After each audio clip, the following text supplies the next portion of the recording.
Welcome back to the deep dive. If you manage complex IT environments, Mhm. especially if you run an MSP, you know that sound. That constant ping, ping, ping of alerts. It makes you feel like you're always playing catch up. Today, we're taking a deep dive into alert fatigue. Think of it as chronic information overload, but digital. It's not just annoying. It's a really central pain point, a fundamental challenge to profitability and security. It really is. It's a paradox, isn't it? The very tools meant to protect us end up, well, overwhelming us. Alert fatigue, basically, it happens when IT teams are just saturated by the sheer number of security and monitoring notifications. And MSPs, they're right in the middle of it. They've got this huge task managing dozens, maybe hundreds of client environments, each one different networks, endpoints, threats. It generates this absolute tidal wave of signals, often unmanageable. And when that wave gets too high, the human factor just breaks down. Right. Technicians get desensitized, they start taking shortcuts, and the worst part, they miss critical threats that are just buried in all that noise. We found a statistic in our sources that, which should make everyone pause.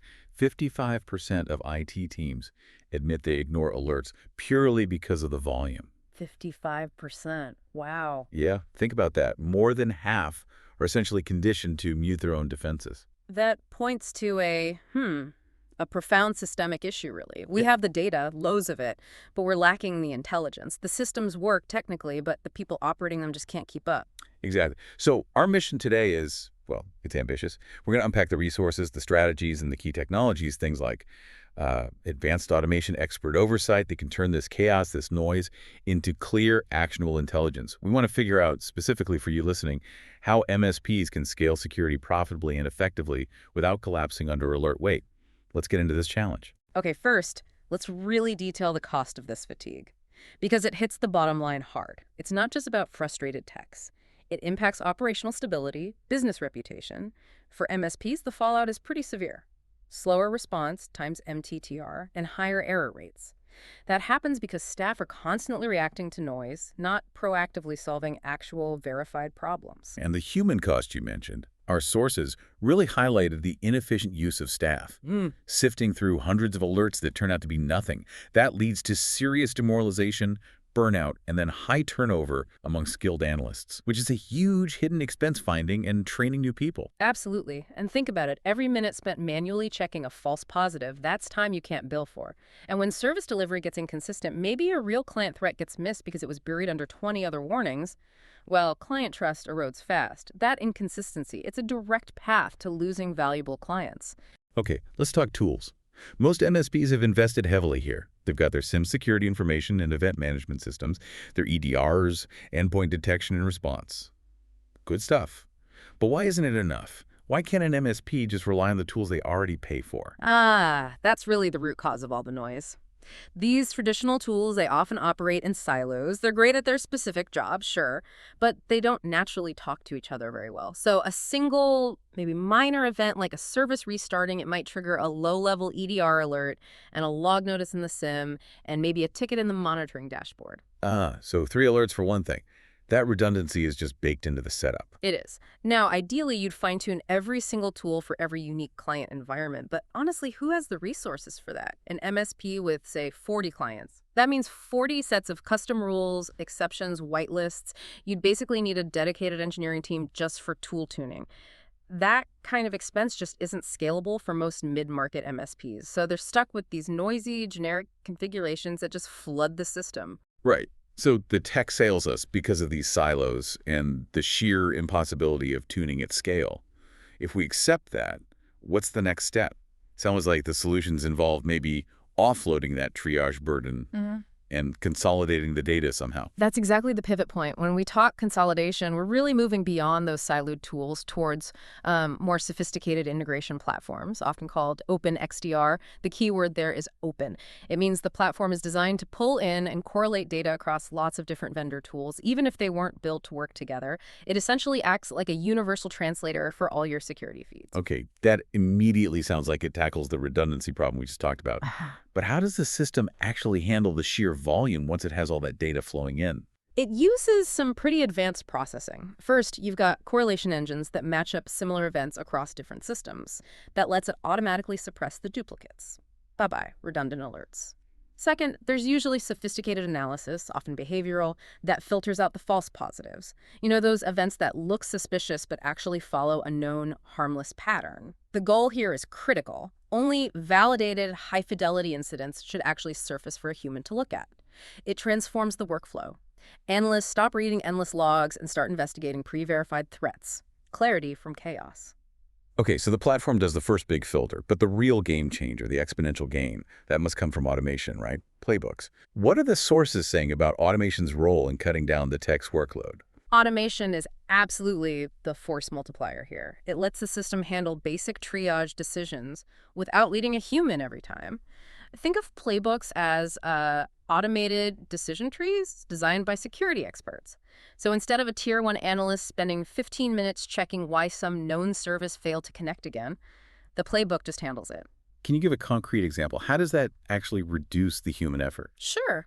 A playbook might be set up to auto-resolve common low-risk stuff, like restarting a specific app service that often glitches out, or blocking a known malicious IP address after seeing a pattern of failed logins, or even automatically isolating an endpoint if it shows clear signs of specific malware.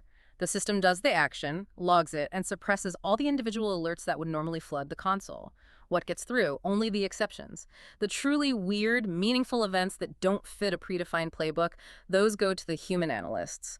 And that figure automation, potentially cutting the number of alerts techs actually see by up to 70%, that really hits home. That's huge for margins. If you save, say, 3/4 of your analyst's triage time, that frees them up for proactive work, for higher value client strategy. But let me push back slightly. Doesn't relying so much on automation introduce its own risks? What if a playbook is buggy? Or worse, automates ignoring something important? That's a really critical point. It brings up management and auditing. Automation isn't set it and forget it. It needs constant monitoring, tuning. Good solutions build in safeguards. They usually have testing environments for playbooks, detailed audit trails. If an automated action isolates a critical server by mistake, it's logged, traceable, quickly reversible. Remember, you're automating the triage based on expert rules you define. You're not automating the high-stakes strategic decisions. Okay, that makes sense. Automation handles the bulk, the knowns, which frees up humans for the unknowns and the strategy. Exactly. And that brings us to the strategic layer. Because while tech can filter the noise, it can't replace that executive-level strategic guidance. This is a huge gap for many MSPs. They need CISO-level insight for risk tolerance, client comms, but they usually can't justify hiring a full-time security director. That's often a seven-figure commitment. This is where the idea of a fractional security director, FSD, comes in. All right, the FSD. Offering that strategic brain power without the massive overhead, it lets a smaller MSP kind of punch above its weight, compete with bigger players with large internal teams.